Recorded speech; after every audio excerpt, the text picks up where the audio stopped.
বনি ইসরায়েলের দুইজন ব্যক্তি, একজন হলেন আবেদ, একজন কি, একজন হলেন আবেদ আর একজন হলেন গুনাহগার। কয় ব্যক্তি? কোন গোত্রের?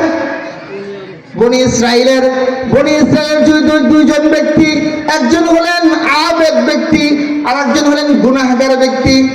আবেদ ব্যক্তি ইন্তেকাল করলো, গুনাহগার ব্যক্তি ইন্তেকাল করলো। হযরত মূসা আলাইহিস সালামকে আল্লাহ জানাইলেন যেই ব্যক্তি আবেদ ছিল তার ঠিকানা হয়েছে জাহান্নাম। ঠিকানা কি হয়েছে? ঠিকানা কি হয়েছে? আবেদ বোঝেন? আবেদ কাকে বলে? যে ইবাদত করে, যে ইবাদত করে তাকে আবেদ বলে। তো মূসা আলাইহিস সালামকে জানাইছেন আবেদ ব্যক্তি জাহান্নামী আর পাপী ব্যক্তি হলো জান্নাতি। বিচারটাকে ঠিক আছে? বিচার কি ঠিক হয়েছে? আবেদ ব্যক্তি জাহান্নামী, পাপী ব্যক্তি হলো জান্নাতি। মূসা আলাইহিস সালাম আবেদ ব্যক্তির বাড়িতে গেলেন, তার স্ত্রীকে গিয়ে জিজ্ঞাসা করলেন তোমার স্বামী কি কি আমল করেছে?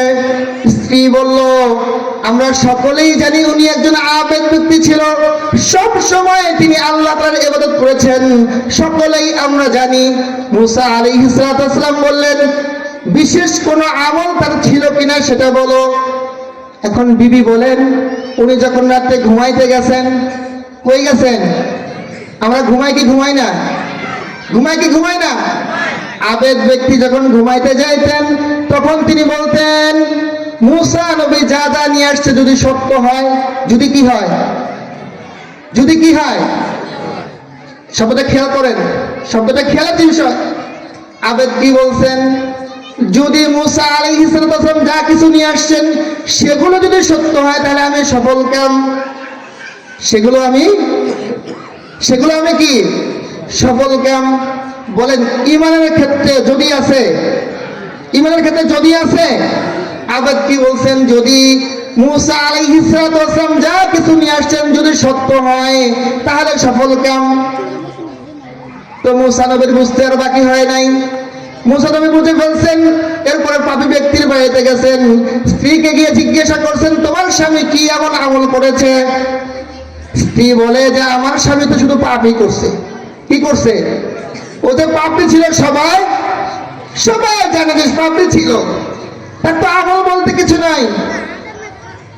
তো মূসা নবী বলেন তুমি ভালো করে বলো বিশেষ কোনো আমল ছিল কিনা। এখন স্ত্রী বলে আমার স্বামী সারাদিন গুনাহ করতো ঠিকই, যখন রাত্রিকালীন শুইতো তখন তিনি বলতেন যে মূসা আলাইহিস সালাম আল্লাহর পক্ষ থেকে যা কিছু নিয়ে আসছেন সবই সত্য। সবাই কি কি বুঝলেন? ওই আবেদ ব্যক্তি বলতো যদি সত্য হয়, যদি সত্য হয়। গুনাহগার ব্যক্তি বলেন যে নবী মূসা যা কিছু নিয়ে আসছেন সবকিছুই সত্য। ঈমানটা তার পরিপক্ক ছিল যদিও পাপ কাজ করেছে। আল্লাহ তাআলা এই ঈমানের বদলতে ওই পাপী ব্যক্তিকেও তার সমস্ত পাপগুলো মাফ করে দিয়ে তার ঠিকানা জান্নাত বানিয়ে দিয়েছেন। এই জন্য বিশ্বাস রাখতে হবে, অটল অবিচল দৃঢ় বিশ্বাস অন্তরে আমাদের স্থাপন করতে। যদি সন্দেহ থাকে ইবাদত করেও লাভ হবে, আল্লাহ আছে কিনা, নামাজ পড়লে সব পাবো কিনা, জান্নাত পাবো কিনা, এরকম সন্দেহ থাকে কি থাকে না? থাকে কি থাকে না? নামাজি ব্যক্তির এরকম সন্দেহ থাকে।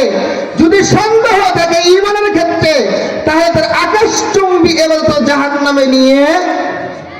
এই জন্য ঈমান পরিপক্ক করার দরকার আছে কি নাই? ঈমানের ক্ষেত্রে আল্লাহর প্রশ্নে, ঈমানের প্রশ্নে কখনোই কোনো সময় সন্দেহ করে যাবে